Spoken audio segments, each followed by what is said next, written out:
the influence, you know what I'm saying? And that's why the little homies be getting fucked in their head, because the big homies grab them up and plant that seed of mistrust and disloyalty, you know what I'm saying? Fuck their whole structure off. So yeah, when I was a young nigga, I don't want to put the homie name out there. He resting in peace anyway now. But he kind of introduced me to some shit that was a little dark side. You know, it's a little evil. We was on some satanic worship shit.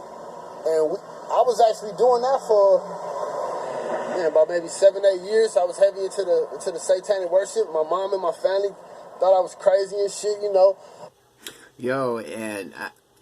He also says that this rapper from LA named Sinister, he has a brother named Big Evil. He got convicted of a whole bunch of murders. Those two brothers, that's why their names are like that. They got these demonic names because they were worshiping the devil too. Now I'm not judging these dudes or nothing like that. I'm just pointing out that it's something that I noticed in LA, man, amongst all the gangs that cross all racial lines. But I'm just speaking about these particular cases right now. And there was a particular dude from East Coast. I'm not gonna mention his name, but Lil Doc, because the video's right here. But Lil Doc actually told a story about how when he was younger, when he was like real young, like a teenager almost, or like in his early 20s, he met I think it was Big Evil. I think it was in jail, and it was like they were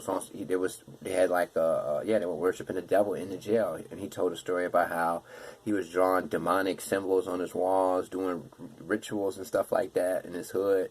And I think that's something that's really crazy, man. You know what I mean? I think that's something that people really need to talk about. But, you know, I mean, that's crazy.